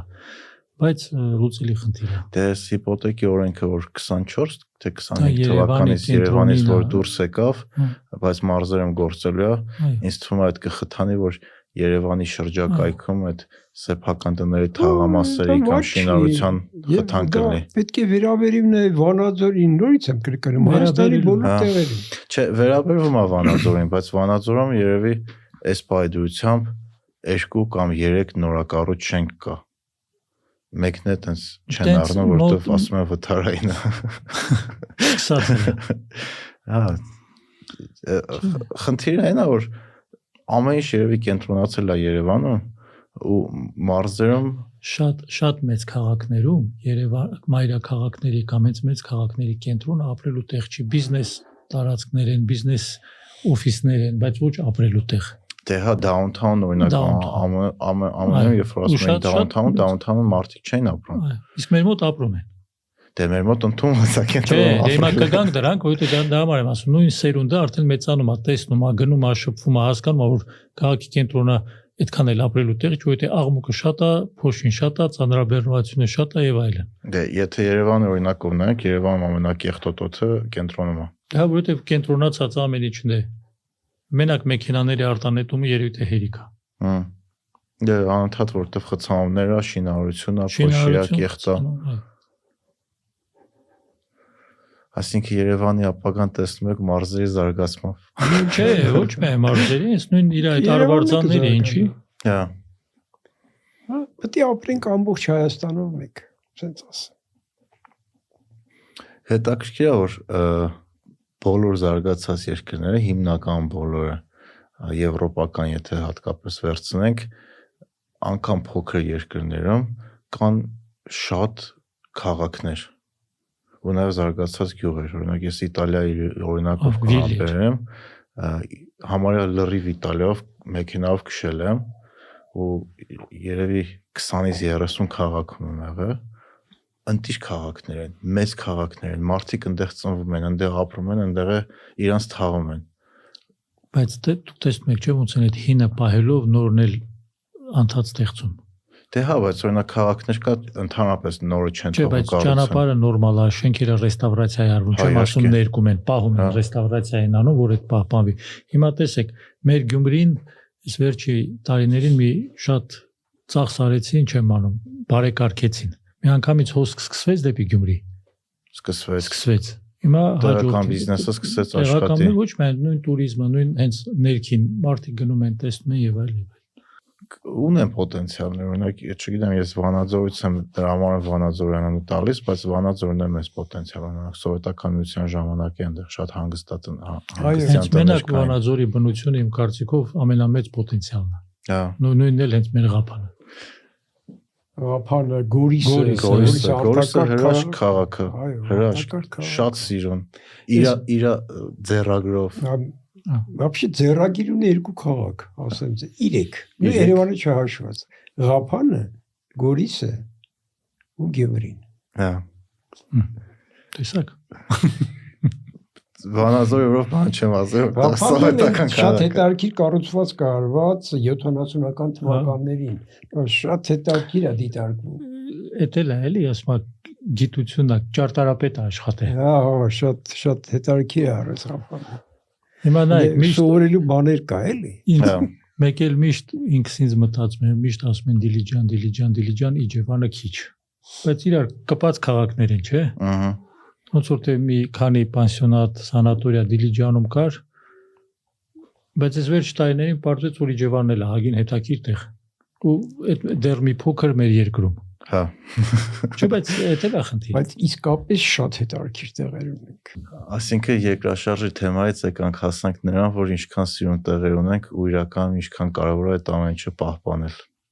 Իրար հետ շատ փոխկապակցված է։ Իջևան, Դիլիջան, Գյումրի։ Զարմացած եմ Ծաղկաձորի վրա այդ ինչ բարձրահարկ շենքեր են ընդ կառուցում։ Ինչ առումով եք զարմացած։ Կարելի է Ծաղկաձորում 12 հարգանի շենք կառուցել։ Դες շենք են կառուցում, չեմ տեսա։ Հա։ Ինչ հանգստյան տուներ է, չէ՞։ Չգիտեմ ինչ է, հետաքրքիր չի իսկ ինչը։ Հա։ Ծաղկաձորը ոնց կարելի է, այդպես բարձրահարկ ու ասում են մի քանի հատ է արդեն իրար հետևից բարձրանում։ Դե պահանջված տեղ է դարել, մարդիկ գնում են հանգստանալու, երևի ներդրման համար մարդիկ նայում են դրան։ Բայց նոր տեղեր են առաջ գալի։ Այս վերջերս Սաբորանի մոտ նոր գառնալիժնի կուրորտ են բացել։ ոնց էր անունը Մայլեր։ Մայլեր Ես էլ եմ տեսել բանը։ Բայց ոնց որ թե Արագածի լանջին չի, այլ աչքում այո հա լսել եմ էլի ձնա շատ տեղա անցած շաբաթ ընկերս գնացել էր շատ էր գովում ասում եմ շատ լավ լսել դահոք քշելու համար շատ հարմար տեղ է շատ ուրախ ենք էլի բնական զարգացման բիզնեսի լավ արտապատկերում է էլի վերջապես մի հատ էլ ունեցանք դե պետքա բան լինի մրցակցություն անկապ քաղաքների մեջ գյուղերի մեջ չգիտեմ այդ հանգիստ ավայրը մրցակցություն եթե կա այդ մրցակցությունը միշտ լավ բանի է ազատություն էլ է պետք ազատականացում որ հեշտ լինի այդ ամեն ինչ արագ այս թղթաբանությունը անել դե Հայաստանը ահագին հեշտացված է այդ ամեն ինչը դե դրա էլ Մայլերն է եւ դա պետք է հնարավոր լինի որ հասու լինի նրան ով ունի գումար եւ հնարավորություն բայց ոչ կոռուպցիայի միջոցով sense ասեմ ոչ կոռուպցիայի միջոցով որ դու իմ բարեկամն ես արի արա հա եւ այդ տեսակետից կուզեի արտահայտվեի որտեվ ես վերջի այդ ցանկում 3 կետով իջնելը հակակոռուպցիոն պայքարի բավականին լուրջ ազդեցություն ունեցավ հետագա քննարկումների վրա։ Ինչ առումով կմանրամասնեք։ Այն առումով որ ինձ շատ դուր եկավ Նիկոլ Փաշինյանի արձագանքը այդ 3 կետ հետ ընթացին, որը բավականին կտրուկ քննադատեց եւ մի քանի օր նվիրվեց այդ դրան, թե ինչի է այս քայլը կատարվել եւ ինչ պատճառով է այս ամեն ինչը։ Խոսքը այդ բանի մասին է, Transparency International-ի ռեպորտի, որ մենք հետ ընթացանք ունեցել։ Որ հետ ընթացք է 3 կետով գրանցել եւ ես ընդհանրապես մի բան կարամ ասեմ, կոռուպցիան այն բանն է, որի դեմ պայքարը թույլատրել չի կարելի, եթե դաժե վիճակը շատ լավ է։ Հա Շատ լավ է, որտեվ 80%-ը այդ շատ լավի մեջ ստադիայի վժիդանիա, ասենք ասեմ։ Դե այդ կոռուպցիայի արդյունք է, որ շենքերը փլվում են, շենքերը նորմալ չեն կառուցվում, սխալ տեղ են կառուցվում։ Հա, կա, արդյունքի չափեր կան դրա մեջ։ Երևի տենց հասարակություն գոյություն չունի, բայց աշխարհի վրա որ կոռուպցիա չլինի։ Չունի, դրա համար պայքարը միշտ պետք է։ Միշտ է պետք է։ Անկամ ԱՄՆ-ում կոռուպցիայի դեմ պայքար է գնում։ Այնտեղ բայց լրիվ ուրիշ թվեր է։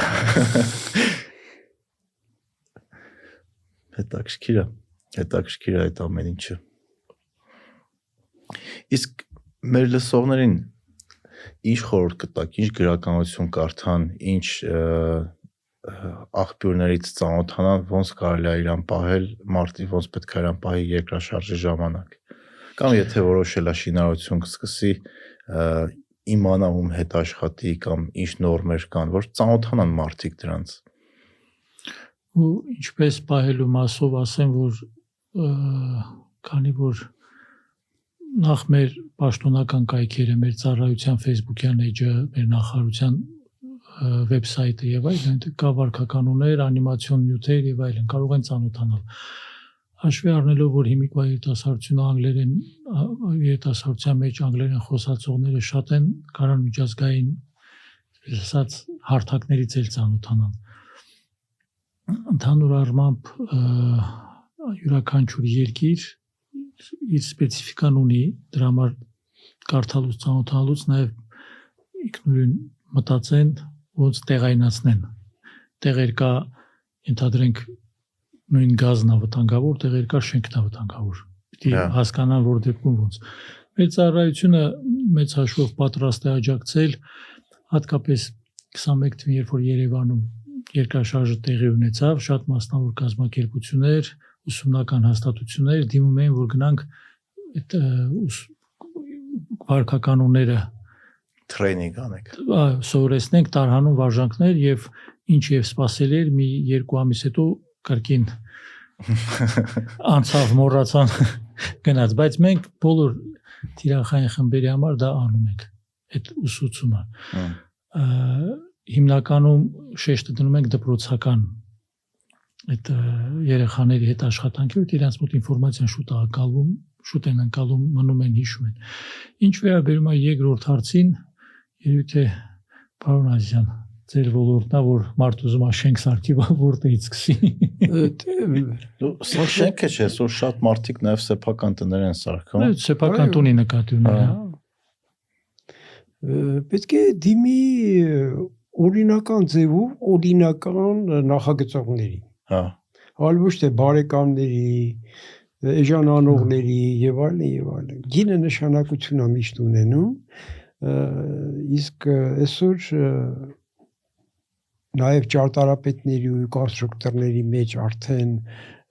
որոշ ատեստացիա է գնացել եւ տարբեր տիպի հնարավորություններ ունեն նախագծողները, բայց միշտ պետք է գնալ օրինական ճանապարհներով։ Որտեղ ես լիքը դեպքեր եմ լսել, գնացել են ինչ-որ ծանոթի մոտ նախագծում են, հետո գնում են մի հատ կազմակերպություն են գտնում, որ պեչատ ունի, դրանով պեչատում են ու գնում սարքում են։ Դուք ասում եք նախագծում են, դա վերաբերում է սիրուն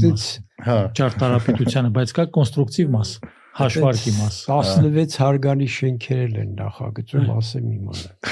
Խայտարակություն։ Դա իսկապես, այսինքն օգտագործվում է մեկ ուրիշի լիցենզիան։ Հա։ Այսինքն վաճառվում է լիցենզիայի իրավունքը, էլի։ Փող են տալի վաճառ, կա այդ դա է կոռուպցիան։ Պիտոմ անմարտկային,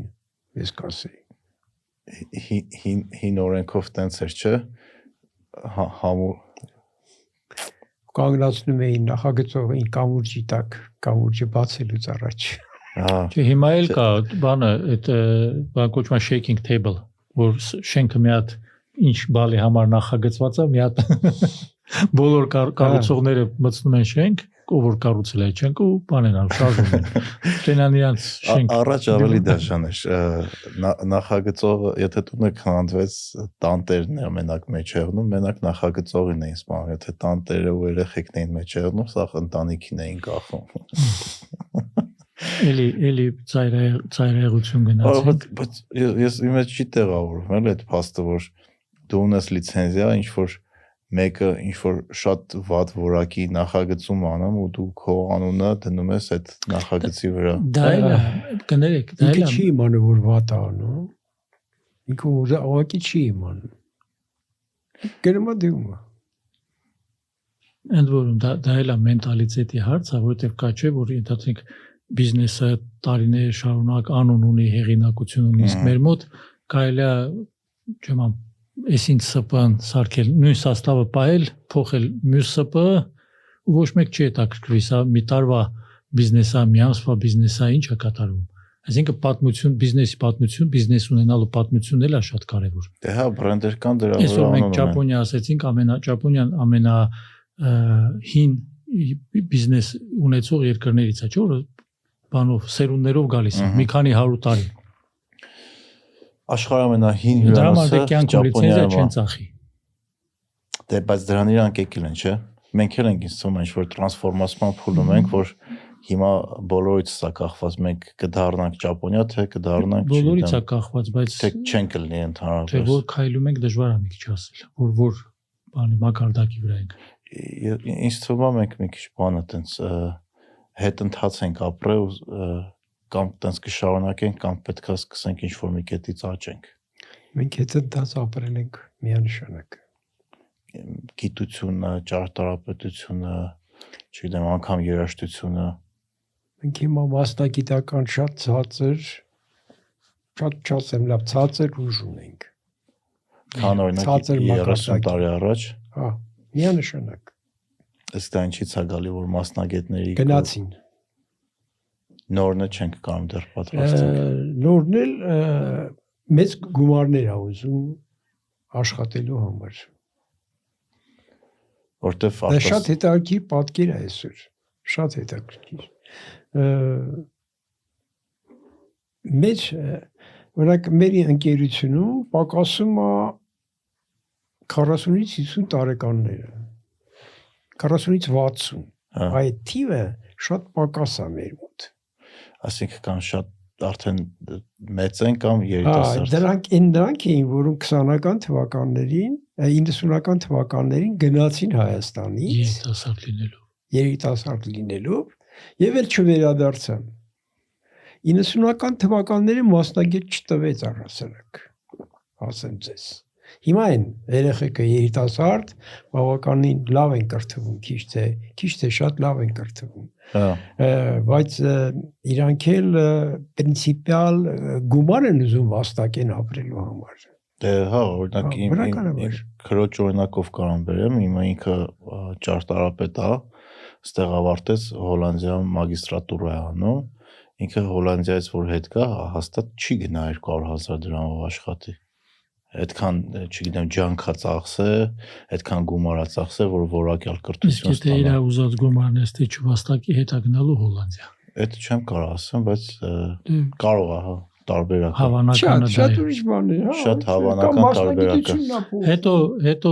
մի հատ ուրիշ ներբություն էլ կա, այս ծրագրավորողների դասը։ Որ նույնիսկ չեմ ուզի վիրավորելու համար չէ, ցածր որակ ունեցող ծրագրավորման ոլորտում աշխատակիցը շատ ավելի է ստանում, քան ուրիշ ոլորտի բարձրակարգ մասնագետը։ Միանշանակ։ Հա։ Հետևաբար այդ անջրպետը առաջանում է, բայց ախր բոլորը չեն ուզում ծրագրավորող դառնալ։ Ես օրինակ ծրագրավորման մեր կազմակերպությունը զբաղվում է հենց թվային պրոդուկտների արտադրմամբ, բայց ես ծրագրավորող չեմ։ Ես չեմ ուզում ծրագրավորող դառնալ։ Ախր չէ, բայց շուկան քաշում տանում է։ Դուք չեք ուզում, ես չեմ ուզում, բայց մեծ մասին տանում։ Հա, մեր թիմակիցները երևի կեսից ավելի մասնագիտությամբ ծրագրավորող չեն։ Դեռ լրիվ մասնագետ չի, բայց այդ ճանապարհին է վատ չի, մեկ էլ պրոֆիլը փոխում է, գնում է ծրագրավորման ոլորտ, որ իհարկե արդեն ծրագրավորող լավ չի դառնա տարիքի եւ այլի հետ կապված, բայց այն աշխատանք, որ ինքը պիտի անի, շատ ավելի են վարձատրում, քան թե մրցակցությունը։ 60-ական թվականների ֆիզիկների ու լիրիկների տարիներն էին 1960-ական թվականներին, որտեղ ամենասիրված մասնագիտությունները, ամենատաղանդավորները գնում էին այդ ուղղությունները։ Ֆիզիկա, հա։ Հիմա այդ նույն բանը կատարվում է ծրագրավորման հետ այս պահին, բայց դա վատ բան չի, վատ երևույթ չի։ Ուղղակի լավ են աշխատում հոյակապ։ Հա,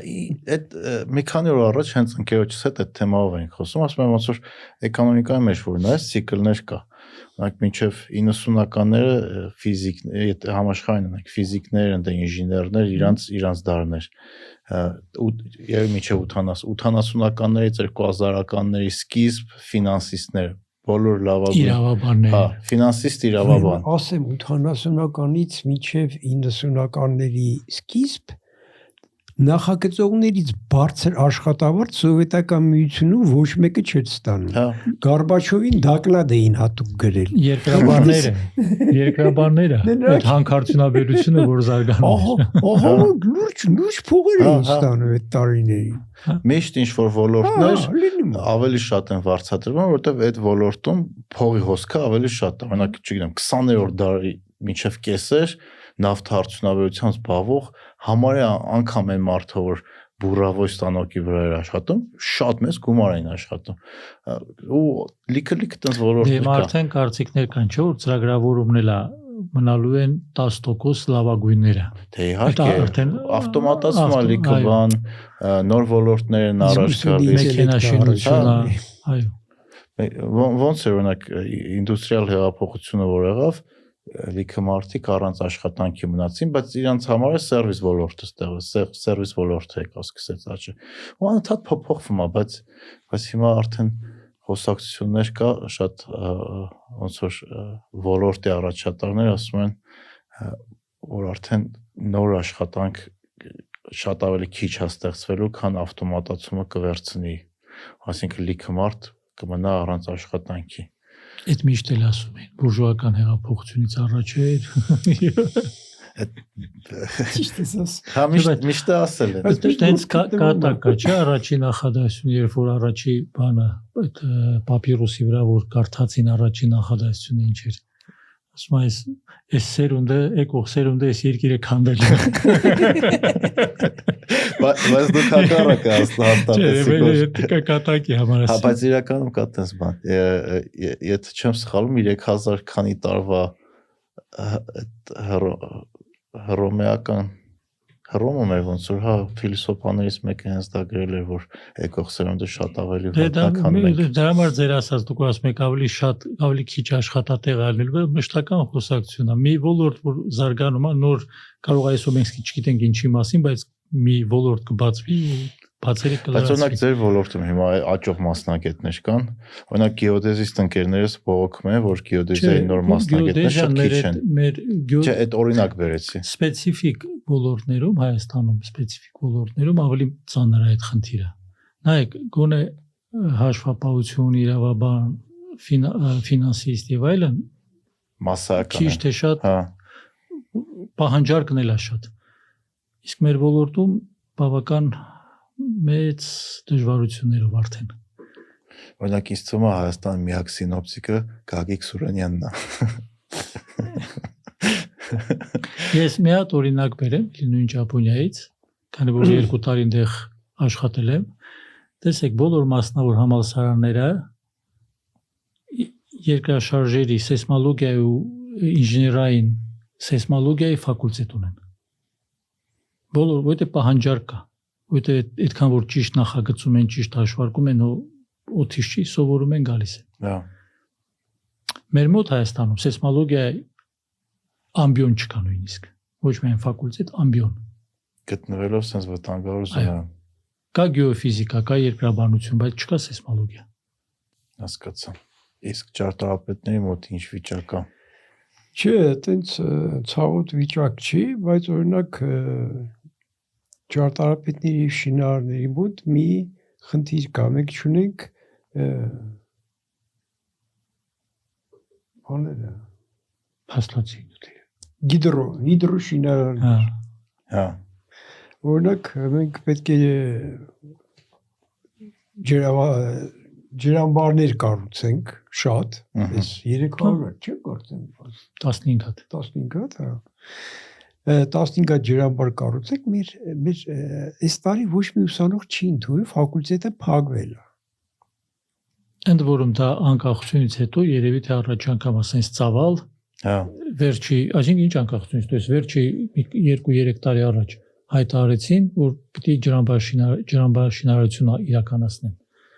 15 ջրամբար պիտի կառուցեն։ Ու դրա համար մենք ստիպված մասնագետները դրսից ենք բերելու։ Չմասնագետ ունենք հələ, դեռ կան, բայց արդեն այն եկողը չկա, եկողը չկա։ Հա։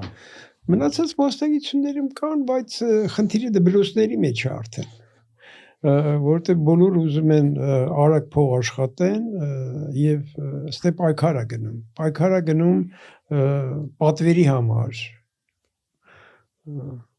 Գիտեք, պատվերներ կան, օրինակ նույնիսկ պետական պատվերներ կան, որոնք պետք է շատ շտապ անել։ Եթե դու դրա համար տենդեր հայտարարես, տենդերը 45 օր հետո է, օրինակ ինչ որ ավարիա է եղել, պետք է արագ պատվիրել մեկին, որ այդ ավարիան արագ ավարտվի։ Եթե հանգարցակից դե երկրաշարժ լի։ Որտեղից է հավաքելու մարդկանց, որոնք այն վաղ 88 թվին առավոտ արդեն գնացին Գյումրի բան ուսումնասիրություններ անելու եւ օգնելու հետ։ Ես 4 ամիս դրանից հետո Գյումրիում եմ ապրել։ Երկրաշարժից հետո։ Եվ շատերը, իմ գոլեգաները։ Այսօր չկա այդ բանը։ Ուրեմն եթե մենք այն վաղ 700 հոգի էինք, աշխատողները մեր ընկերությունում, այսօր մենք 120 հոգի ենք եւ ամենախոշորն ենք։ Հա։ 80 ինժեներ նախագծող ունենք, ու ճարտարապետ ինժեներ 80 հոգի այդպես նախագծողներ ունենք։ Երկրորդ, երրորդ տեղը չկա էլ սկի։ Մաքսիմում կարալի, դեպի 20 հոգանոց նախագծողների խումբ, 5 հոգանոց, 3 հոգանոց, 2 հոգանոց, մի հոգանոց։ Դա խումբ չի, դա ուժ չի։ Առաջինը ես միշտ կողմնակից եմ եղել, հիմա էլ եմ կողմնակից կոլեկտիվ մտածելակերպի հետ, որտեղ կոնստրուկտավորման մեջ մեկը լավ է, բայց երկուսը շատ ավելի լավ է, կամ 3-ը, կամ 4-ը, որտեղ այդ մազգավոր շտուրմը կոպիտ ասած, այդ գաղափարը ուղեղի աշխատանքի բերում է շատ մեծ հաջողությունների, շատ մեծ։ Այսօր դուք ընկերներից հետ չես կարող հավաքվես մի բան քննարկես, եթե դու առանձին ֆիրմա ունես։ Մենք հիմա ուզում ենք բարձրացնել այդ պահը մեր մասնագիտական շրջանակներում եւ սեմինարներ ու հավաքներ անել հրավիրելով լիցենզավորված մասնագետների, որ ընդհանուր հարցերի շոշափում լինի։ Շոշափում ինչ ուղղությամբ գնալ, ոնց անել, ինչպես անել, որտեղ դա ամենակարևոր հանգամանքն է։ Հասկացա։ Իսկ ճարտարապետների միությունը մենք այդ անում ենք, ասենք ասեմ, իր թևի տակ, պալատի, ճարտարապետների պալատի թևի տակ։ Հասկացա։ Մենք մեր հյուրերեն տրադիցիոն հարց ունենք ոդկասթի վերջում, ճիշտ է, ձեր մասին շատ չզրուցեցինք, ավելի շատ մասնագիտական թեմաներ էր այսօր, բայց ո՞րն է ձեր մոտիվացիան, որ ամեն առավոտ ստիպված ես հարթնանալ ու անել այն ինչ որ անում եք, շարունակեք։ Ես կատակով կարող էի պատասխանել իհարկե թորնիկից դպրոց տանել, Բայց շատ լավ պատասխան կլինի։ Որ առավոտը շուտ ուտած կես հայտնվում եմ գործի տեղում։ Գիտեք, մենք մի քիչ յուրահատուկ կազմակերպություն ենք, հենց ի սկզբանե։ Եվ ես նրանցից մեկն եմ եղել, ով ստեղծել է այդ կազմակերպությունը հայ պետ նախագիծ ինստիտուտի բազայի հիման վրա։ Մենք հիմա ակտիորական ընկերություն ենք բաց, որովհետև 450 բաժնետեր ունենք, որոնք հին հայ նախագիծ ընկերության աշխատողներն են։ Այն ժամանակ։ Ես չէ պատկերացնում որ դա կազմակերպություն մնացել է։ Եվ մենք քանի որ եւ մեր բաժնետոմսերն ենք բաժանե այնց որ այն սովետական մարդու պես իսկական սովետական մարդու պես մենք չունենք ոչ մի բաժնետեր, որը 2%-ից ավել բաժնեմաս ունի։ Մենք չունենք մեր կանոնադրության մեջ գրած է որ ոչ մեկի իրավունք չունի 3-ից ավել ունենալու, բայց չունենք այս բանը, որ որևէ մեկի որը 2 ունի։ Եվ մեր նպատակ եղել է պահպանել դպրոցը։ Այն ճարտարապետական դպրոցը, որը ստեղծվել է մեր ընկերությունում։ Եվ մենք գնում ենք այդ ուղղությամբ։ Իմ ամեն օրվա աշխատանքի գնալը նպատակը դա ունի։ Այնց անել, որ սա կարողանա ավելի լավ զարգանա։ Մենք սեփականաշնորհել ենք այդքանով այդ դե 96 թվականին երբ որ գնաց ընդհանուր սեփականաշնորհում, մենք սեփականաշնորհեցինք մեր շենքերը, մեր ունեցվածքը եւ հիմա այդ դրանով այդտեղ գործ ենք ծավալում եւ աշխատում։ Ամեն օր նայա որ դպրոցը պաշտպանել, պահպանել, հասկացա, կարողանալ զարգացնել։ Չգիտեմ ինչքանով կհաջողվի, բայց ամեն օր դրա շուրջ մենք խոսում ենք, մտածում ենք եւ ապրում ենք դրանով։ Իսկ ձեր մոտ Իմ մոտ նախ ես ոլորտում այս պատահական չեմ հայտնվել, իմ հայրս էլ երկրաֆիզիկ է եւ երկրաբանական ընդունվելուց, այսպես ասած, հասկանալով եմ ընդունվել։ Չնայած այդ տարիներին արդեն երկրաբանության վիճակը Հայաստանում 95 թվին լավ չէր, իսկ մեր ծառայությունում աշխատում եմ 97 թվականից, երկրորդ կուրսից, արդեն 23 տարուց ավել։ Հաշված թե 2 տարի եւ այլ որ Հայաստանում չէի, եւ մեր ծառայությունը հիմնադրվել է 91 թվականին։ Եվ այն հին մասնագետներին իհարկե շատերին գիտեմ, մի մասը դեռ աշխատում են եւ ծառայությունում երևի թե միակ ամենակարևոր բանը որ սովորեցի, այդ պատասխանատվությունն է, որ միջև հիմա մնացել է։ Եվ մեր էլի հին աշխատողների շատերի մոտ այդ պատասխանատվությունը կա, որ յուրաքանչյուր բառիդ համար պիտի պատասխան տաս։ Հատկապես մեր ոլորտը եւ հատկապես այն դեպքում, երբ որ ամեն երկրաշարժից հետո ասում են էլի է լինելու։ Պարտադիր։ Այդ ամենաբարդ մասն է, բայց ընդհանուր իհարկե իմ աշխատանքը սիրում եմ, չեմ փոշմանում եւ շատ կուզեմ, որ մենք էլ զարգացած երկրների նման այս ոլորտը կարանք բերենք անվտանգության բարձր մակարդակի հասնենք։ Ձեզ շատ շնորհակալություն, ձեր բռնած գործերին հաջողություն։ Շնորհակալություն։ Ձեզ էլ շնորհակալություն։ Come